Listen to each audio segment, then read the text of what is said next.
You do realize if this clause gets cut, they can walk anytime, no penalties, I said, holding the pen like a scalpel above the last surviving copy of the agreement that kept our company solvent. Nobody answered. Just shifting chairs and the rhythmic tapping of Becky's nails, acrylic French tips, dumb as bricks, filing away at my soul. That was the moment I knew. I wasn't just fighting to protect a document. I was the last sandbag holding back a flood of corporate stupidity. And the water was rising fast. The agreement wasn't just some Word doc buried on a shared drive. It was the agreement, the master template, the Mona Lisa of legal frameworks for enterprise retainers. I'd stitched it together clause by clause over 5 brutal months of conference calls, compliance audits, red-eye edits, and enough caffeine to euthanize a lab rat.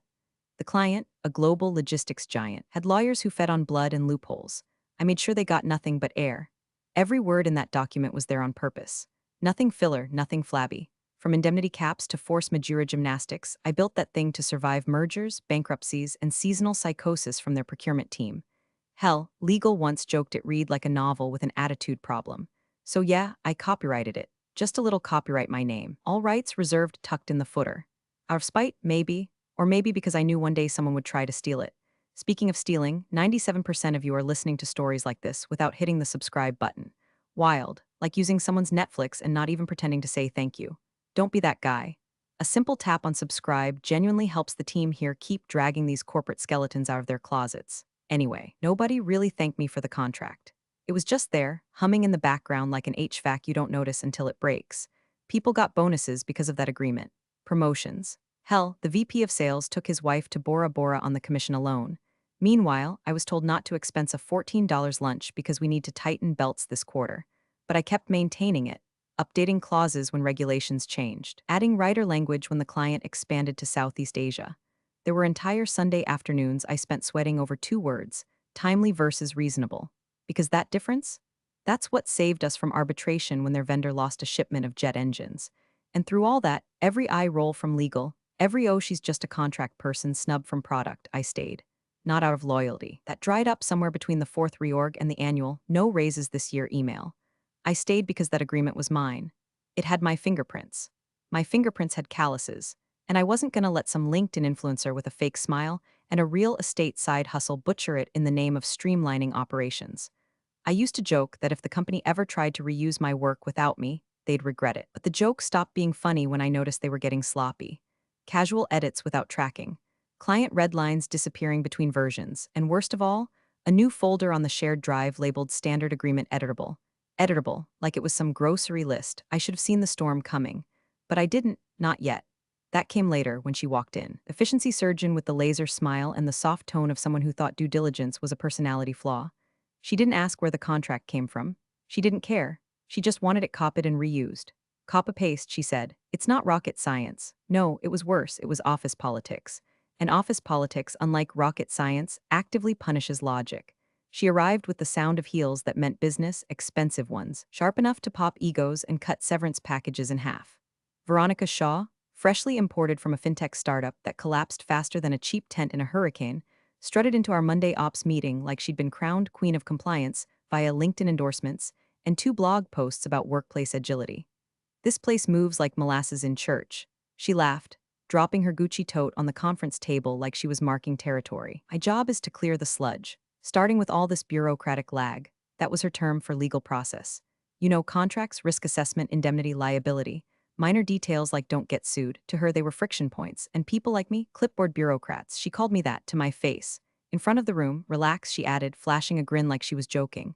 We need less red tape, more rocket fuel. I mean, come on. Half the time we're triple-checking commas while clients lose interest. I didn't flinch. That's rule number 1 in corporate survival. Never flinch, but I felt it. That little sting behind the eyes when someone kicks your decade of work into the recycling bin with a giggle. She opened the agreement folder like it was a leftover casserole, skimmed the first page, and dropped it with a sigh. Jesus, this thing's a novel. Can't we just use the old one? I said, careful not to grip my teeth. That is the old one. It's also the only version that includes indemnity lock-ins, service escalation ladders, and territorial protections that kept us out of 6 lawsuits.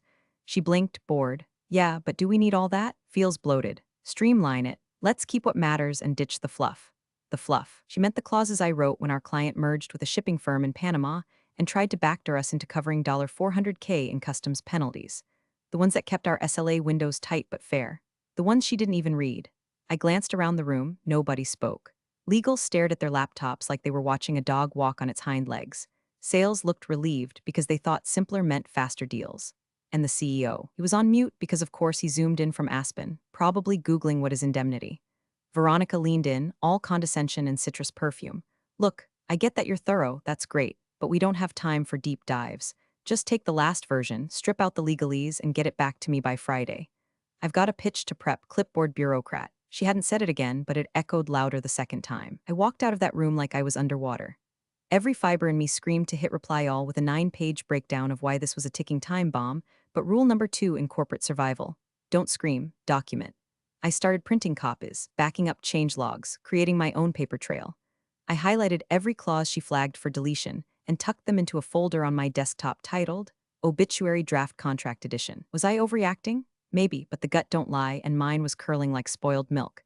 And yet I didn't push harder, not then. I played it safe, because I still believed someone above her would stop this madness. That reason would override ego. But reason doesn't close quarterly. Ego does, and ego was about to cost us everything. 3 days later, we were back in the same conference room, same flickering light panel overhead, same stale cinnamon muffins from the We Value You tray. This time, Veronica brought slides. Big ones, color-coded like a children's book for executives. She titled the deck contract optimization Less is More. I didn't know whether to laugh or cry. She clicked to a slide labeled Client Priorities, Speed and Clarity. Let's trim the fat, she said, flipping her glossy hair back like she just solved climate change. They don't care about subsections. Want clean terms, fast approvals. We're giving them homework instead of handshakes. I cleared my throat. They specifically asked for detailed termination windows. Remember Q3 last year when they almost pulled out over an SLA gap? Right, she nodded vaguely, but that was different. How exactly? I asked. Her smile thinned, because now I'm here and they trust us. We don't need all this defensive language. If we look paranoid, they'll act paranoid. Veronica. I tried one more time. My voice calm but tight like a rubber band before the snap. If we remove indemnity protections, we're on the hook for vendor failures. If we skip the renewal auto triggers, they can walk with 30 days notice. If we gut the territory clause, they can bring in a subcontractor and we'll have zero recourse. This isn't legal bloat, it's a parachute. She waved her hand like she was shooing a fly off her peloton. It's not rocket science. Just plug it in. Same name, new vibe, trust me. The room went quiet, but not supportive, quiet, compliance quiet. The kind where nobody wants to be near the blast zone. I looked at Jack from legal. He shrugged like his spine had been removed. Veronica turned back to the screen. We'll send the new version out tomorrow. Quick, easy, elegant, sure, like a noose tied with ribbon. I stared down at my printed copy, full of red ink and sticky notes, and felt that sick thud of knowing. This was going to blow up. I could see the chain reaction 5 moves ahead. The client would read it, panic, forward it to legal. Legal would escalate, and by the time leadership noticed, the bridge would already be ash. I went back to my desk with my pulse ringing in my ears and started copying everything to my personal drive. Every clause I'd written, every change log, every client note that said we appreciate the clarity here. Then I opened the master file and added one small thing. Copyright my name, all rights reserved. Use licensed under employment contract until termination. Right there in the footer. Legal had ignored it before.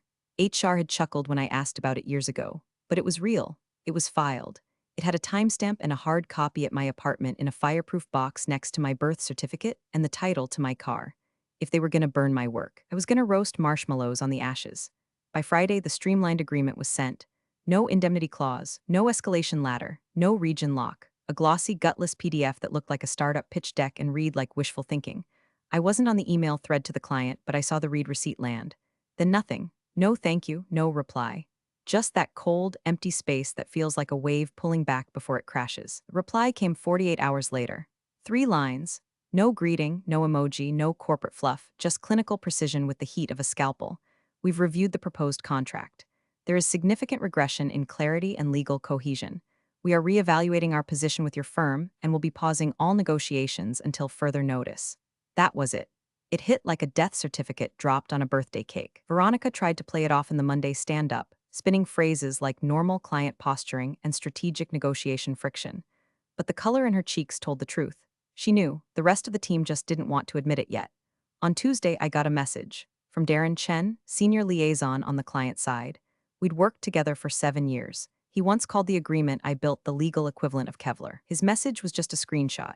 The old contract's clause on service obligation timelines, highlighted in yellow, followed by the new version, 2 lines, vague enough to be printed on a napkin. Underneath, he typed, "Did you approve this version? Not like you." God, that hurt, I wanted to reply.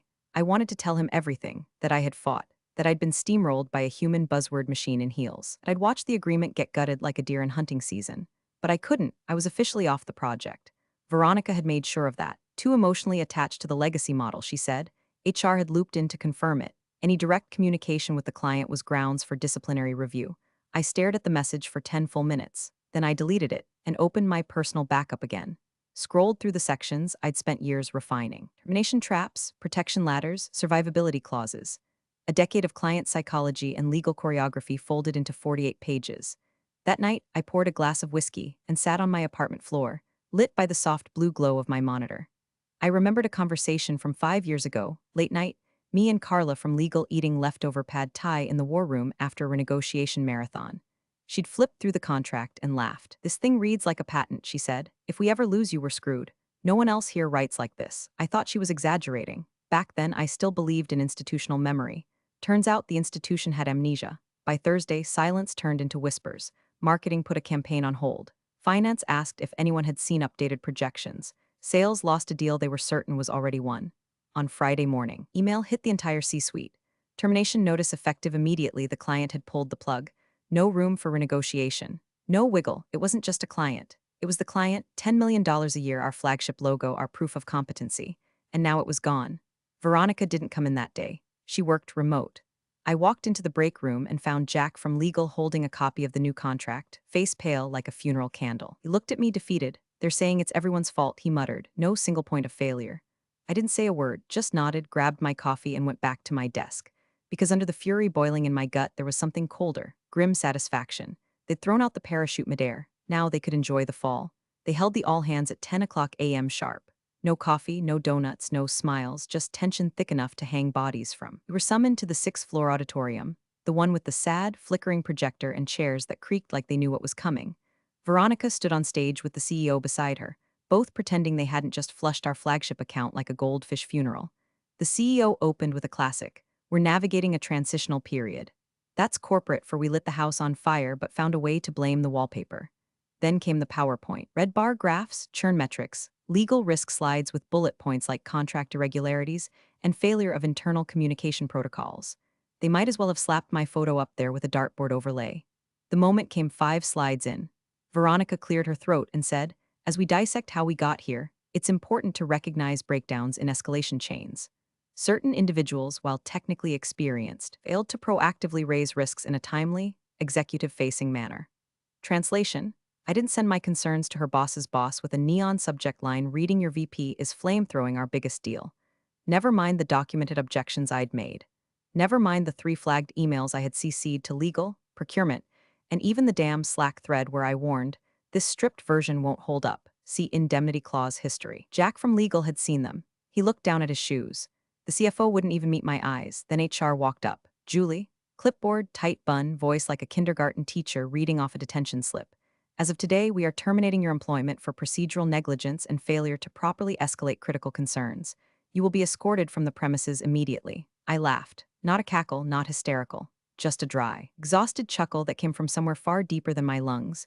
Julie flinched like she'd been slapped. I stood up. No arguments, no tears, just silence. Picked up my purse, my sweater, and one thing more, a black USB drive shaped like a fountain pen. I'd had it clipped inside my notebook for months. No one noticed. They were too busy swallowing buzzwords and passing blame like a hot potato. The entire room watched me walk out like I was a ghost being exorcised. At the elevator, I paused. My badge still worked. That would change in 10 minutes. I stepped in, let the doors close, then pulled out my phone. One contact. No last name, just a saved number and a single letter, M. The call rang once. "Ready?" I asked. The voice on the other end didn't say hello, it just replied, always. The letter went out on Monday morning, certified and notarized, printed on thick cream paper that smelled like money and war. My lawyer, Marcus, the voice behind Ready, had spent the weekend polishing it like a sword. 3 pages. No fluff, no emotion. Just scalpel-precise language that walked the board through their own stupidity like toddlers on a leash. Unauthorized reuse and dissemination of copyrighted contractual framework authored by my full name. It opened with facts. The agreement, filed under my name, copyrighted in accordance with U.S. Copyright Office Protocol 3 years prior, had been used with an implied license only during the tenure of my employment. That license, by its own stated terms, expired the moment I was terminated. And yet the document, or a derivative of it, had been sent, reused, and weaponized after that date. with my name scrubbed, of course. But IP law doesn't care about your copier settings. They were now in retroactive breach. Marcus laid it out like an autopsy report. Every clause that was lifted verbatim. Every section modified without relicense. He even attached metadata screenshots from the original file, timestamps, authorship fingerprints. It was airtight, ironclad, bulletproof, and it scared the hell out of me. I sat in my kitchen, coffee gone cold, watching the tracking status flip to delivered signed by TH. That was Tom Henson, the company's general counsel. Man who once told me over happy hour, nobody reads the footer. Guess what, Tom? I did, and now it mattered. Marcus texted a few minutes later. Sent, they'll read it, give it 24 hours for internal panic, 72 for outside counsel. P.S. The ending was fun, he wasn't kidding. The final paragraph, smooth as bourbon, read, given the unauthorized use and ongoing risk of further infringement, formally request immediate cessation of all derivative usage and distribution. Additionally, we are evaluating damages under applicable law. Please refer to U.S. Copyright Code Title 17, Sections 101, 106, and 501. Then came the closer, govern yourselves accordingly. It hit like a guillotine in slow motion. But the moment it was out, and the paper trail had landed in the boardroom like a lit fuse, the adrenaline curdled into something else, doubt. Would they ignore it, pretend it was noise? Were they already lawyering up to bury it in countersuits and corporate delays? I knew how these games worked. Drag it out long enough and the little guy bleeds out from stress and legal fees. Only I wasn't the little guy anymore, not this time. This time I had the receipts, the copyright, the USB, the backups, the intent, and most importantly, the rival. Still, that night, lying in bed, I didn't sleep, not really. I stared at the ceiling and rehearsed the worst-case scenarios, boardroom whispers, NDA, retaliation, but beneath all that, a low, slow flame. The first flicker of triumph crawling up from my stomach like heat from a coming fire. Let them panic. Let them call meetings and lawyers and PR reps, because they were playing chess with half a board, and I still had my queen. By Wednesday afternoon, my inbox, one they'd long forgotten existed, started humming like a Vegas slot machine stuck on panic mode. Not from the company directly, of course. They were smarter than that, but there were signals, subtle shifts in the air. A junior associate from their go-to-law firm accidentally connected with me on LinkedIn. A recruiter I hadn't heard from in years sent me a message that read, would love to chat. Nothing specific, just catching up, please. I wasn't born in a cubicle. Then came the more obvious signs. A colleague forwarded me a screen cap of a Slack thread from the compliance channel, now mysteriously renamed Urgent Review. Someone had posted, does anyone have a clean version of the agreement template that isn't tied to the previous IP? The answer? No. No, they did not, because the agreement wasn't some cookie-cutter template you could slap lipstick on and call new. It was layered. Referenced internal policy documents, contained proprietary logic flows for onboarding, escalation, renewal triggers. Without that IP, they didn't just lose the client, they lost the framework. Couldn't tweak it, couldn't build on it. Any variation now was still derivative work. And I had the copyright to all of it. Marcus confirmed the panic was real. Their internal counsel had looped in two outside firms, one with a specialty in intellectual property arbitration. Told me their C-suite had been in meetings back-to-back since the letter landed. They're scrambling, he said, like toddlers with scissors. That's when the real offer came in. An email from an independent mediator, someone I'd never heard of but whose name showed up on court records as a private negotiator for corporate settlements. The message was almost soothing in its tone, sugar-coated legalese. While no party is claiming wrongdoing, the board would be interested in a confidential resolution that protects mutual interests and avoids unnecessary disruption. Translation. We admit nothing, but how much will it take to make you disappear? The number they offered was laughable. Not insulting, just limp. A few months' salary and an NDA tight enough to mummify my future. I forwarded it to Marcus with one word, decline. He sent back a fire emoji and a gif of a queen snapping a pawn's neck. Because at this point, I wasn't just cleaning up the mess they made, I was hunting. The offer confirmed something important. They knew they'd screwed up. Knew it legally, structurally, existentially. That if I pressed this, I wouldn't just walk away with a check. I could crack their whole pipeline. Because what they didn't grasp still, even now, was that this wasn't just about one client. That agreement had become the template for their enterprise deals. Every version they'd spun off since. Tainted, tied, traceable, so I started lining things up. My copies, my version history, dates, timestamps, email chains. Marcus pulled in an IP forensic specialist who'd worked cases against pharma giants. I booked a hotel suite downtown with a view of the courthouse and wrote out timelines in black Sharpie across the mirror like it was a crime scene wall.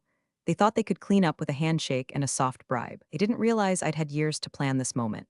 I didn't want their hush money. I wanted the boardroom to bleed. It took exactly 2 emails and 1 midnight phone call to get a meeting on the books. Not with some junior analyst or legal intern, they sent their EVP of strategy. That's how hungry they were. The rival firm had been circling my ex-client for years, sniffing at the edges, throwing out lowball proposals and free consultations like they were tossing chum into shark water. But they could never land the bite. Not with the agreement I'd built in place. My old company's moat was legal architecture, and I was the architect. So when I reached out with a simple offer, I hold the exclusive rights to the original contract framework that governed client name. It is no longer in use. Let me know if you'd like to talk. It responded in less than 6 minutes. We met at a private suite overlooking the river. No corporate HQ, no boardroom, just leather chairs, glass walls, and an air that smelled like money and old secrets.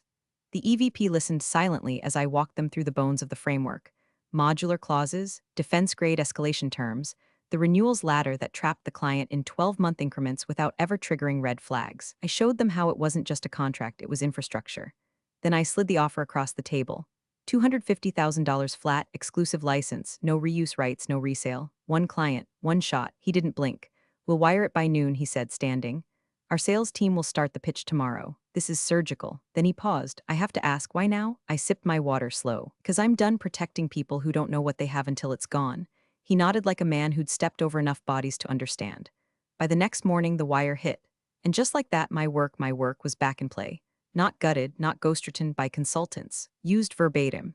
The sales team at the rival firm dropped it like a bomb during their opening volley. Same client, same pain points. But this time, it came bearing the very framework the client had once called the reason we sleep at night, and it worked. The client responded within 48 hours, set a meeting, said they were open to exploring alternatives, which is corporate speak for they're done pretending. I got the news via text from Marcus. They bit. Same contract. No red lines. Your old company just lost their lifeline. Want me to invoice them now or after the press release? I didn't respond right away. I was standing barefoot on my balcony, pen in hand, signing the final license document while the sun dipped behind the skyline. A bottle of Veuve clinked next to me, half empty and half warm because I'd popped it alone. No toast, no crowd, just the wind and the paper and the ink. Right below my signature, the line was bold and clear: copyright, retained by author. All rights reserved. I smiled for the first time in months. Not because I'd won, because I was just getting started. It hit the newswire at 9:02 a.m., just in time for coffee and combustion. Trident Solutions secures multimillion-dollar contract with global freight titan.